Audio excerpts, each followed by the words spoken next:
Yo, guys, Elon Musk just ripped the lid off the U.S. Institution of Peace, and it's a freaking disaster for these corrupt bureaucrats. They got caught red-handed, and they tried to wipe the data. Watch the way the left tries to frame this ongoing investigation. The U.S. Institute of Peace says their building was broken into this afternoon. Now, the Institute is a government-funded nonprofit training institute for international peace and conflict resolution. It was signed into law by President Ronald Reagan as an independent entity, not subject to the federal government's Office of Management and Budget. The Institute says its headquarters here in Foggy Bottom near the State Department is privately owned.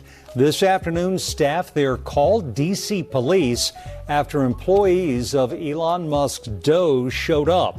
Those DOGE employees enter the building and then refuse to leave. Hold on, News 4. Are you guys sure you know what the hell you're talking about here? What is this?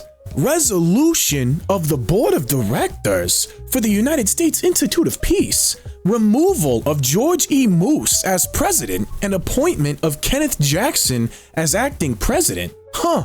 Man, is that this guy? Security staff picked up the phone and called D.C. police. We have been talking to them for many weeks now, and in anticipation of just this possibility.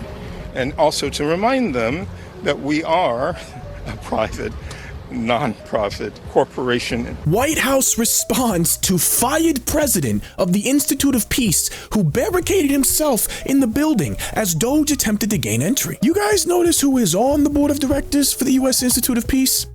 President of the National Defense University, U.S. Secretary of Defense, U.S. Secretary of State. We are a private, non-profit corporation. Well, that apparently is not 100% honest. Well, you don't see this every day, but a federal judge did side with DOGE. U.S. District Judge Beryl Howell said he was not able to stop DOGE's takeover of the $500 million United States Institute of Peace building. And then we got Rachel Maddow taking what is essentially an FBI raid and turning it into something she's never seen before in this country. Update for you. A couple of weeks ago, we covered closely the story of a little agency, an independent nonprofit in Washington called the Institute of Peace.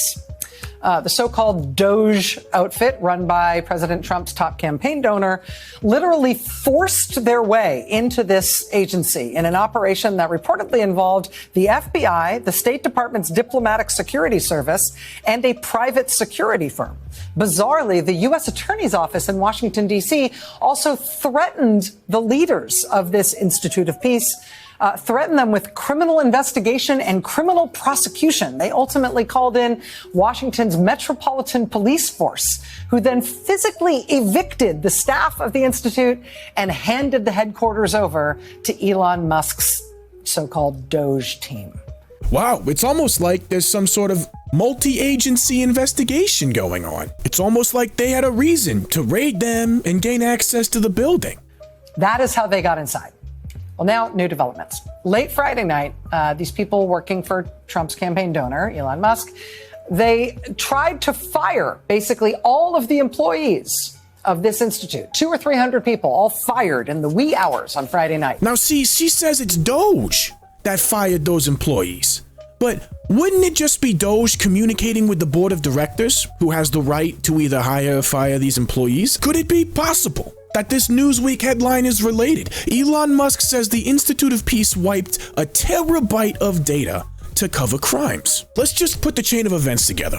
DOGE tries to gain access. They denied at first. They come back a couple of days later. They gain access, begin some sort of DOGE audit, right? And then the cops are called after they're there for a while. That's where that news report comes from, the one that we opened the video with. The cops leave after a couple of hours, not doing anything. DOGE remains there. Most of the D.C. police officers who responded left a couple hours later.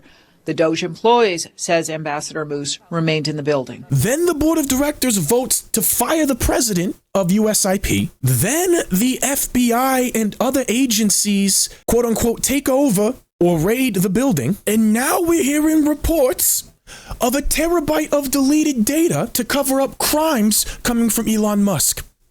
It's almost like the entire time there was an investigation going on and the media was trying to frame it as some sort of insane authoritarian power grab. Well, color me intrigued.